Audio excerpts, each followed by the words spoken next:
Hi, welcome to another episode of JCTV. My name's Steve Noxon, and I'm here today with Chuck Peterson, another one of the fine instructors here at JC Music. How you doing, Chuck? Good. How about yourself? Doing well, thanks. Right. So, describe a little bit about your approach to teaching. My approach to teaching is, when I start them off, I teach them all the different rhythmic notations that they have: whole notes, half notes, quarter notes, eighth notes, 16th notes. And I have this rhythmic family tree that I have that it goes down in everything. I use mathematics to teach them how everything works in conjunction with each other, and everything can be divided by 2 or multiplied by 2, because we have 2 hands, so it works perfectly to show them that example. And once I get them to do that, I'll teach them different rhythmic patterns that they could do out of different books, teaching them paradiddles, teaching them singles, doubles, that kind of thing. And sometimes they don't understand, okay, how is this going to work? And so I say, okay, let's take a paradiddle. You know, you take a paradiddle, and you can use a paradiddle for anything. And I love the paradiddle because you can create a groove out of it. You can create a groove out of anything, but the paradiddle is extra special, I think. So, for instance, you could do this.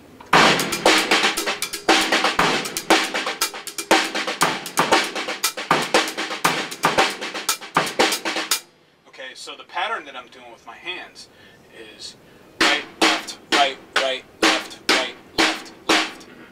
Okay, that's pretty much, and it just repeats. The bass drum pattern is just something off the top of my head, right? And then another thing, I'll show them another thing, something that I came up with when I was younger. And what it is doing a paradiddle between the right foot and the left hand, and then playing a jazz beat on the right cymbal. So you just pretty much right, right, left, right, left, left, right, left, right, right, left, right, left, left. But you put a nice little hop to it so it goes along with the jazz.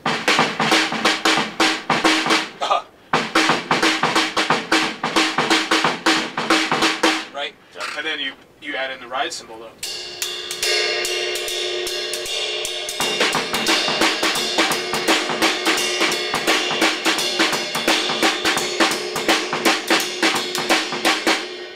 Makes for a pretty cool groove. Yeah, and it's just from that basic paradiddle. Yeah. So, what's your favorite style of music?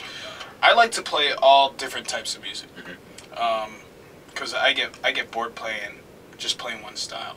You know, I always tell my kids, I always tell the students that they should always play a bunch of different styles of music to keep things interesting, and plus you probably get more gigs that way. Like one thing I'm teaching myself right now, or I'm still working on, in Latin, is the left foot clave. You know, which is a very tough thing. Most of the clave you hear, or the typical one that you always hear, is, that's one version of it. Okay, and the one that I do when it comes to Latin music that I'm working on is so instead of doing that with the stick, because most times you hear,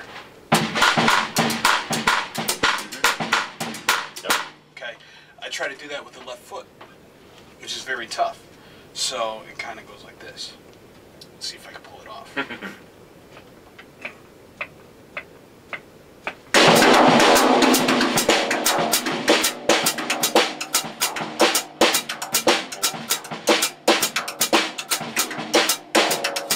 So what I'm trying to get myself to do now is try to play some other stuff on top of it, like.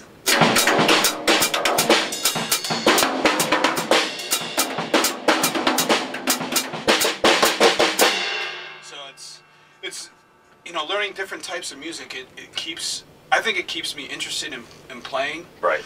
And it's great when you're playing one style of music, if you're playing like a simple rock tune, and then you can incorporate other stuff into start it. Dropping that whether it's reggae, you know, I'll hear a little reggae thing in some rock music, and I'll be like, okay, yeah, why don't I add that reggae in there? It might make it sound interesting. Sometimes they like it, sometimes they don't. Sometimes it works, sometimes it doesn't. Like you say, if you can learn a bunch of different styles of music, then you can be a lot more popular to a lot of different types of audiences. Exactly. Yeah. Exactly.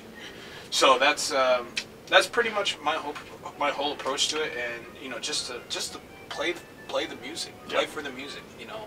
That's what it's all about, right? Yeah, it's just I just get a kick out of just playing a, you know.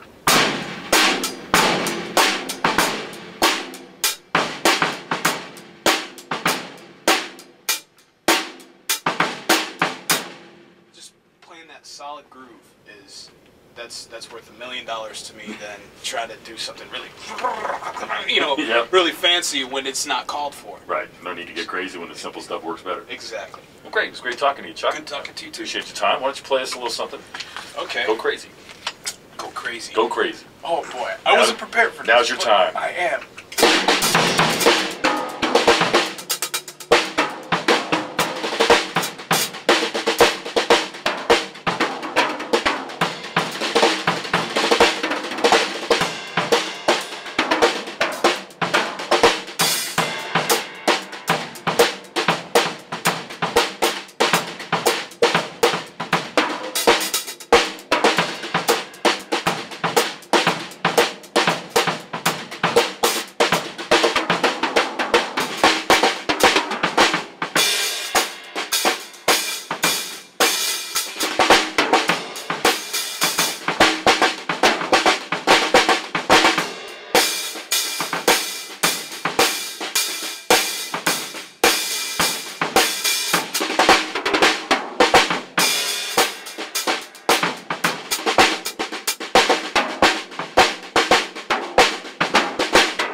Incredible. Nicely done.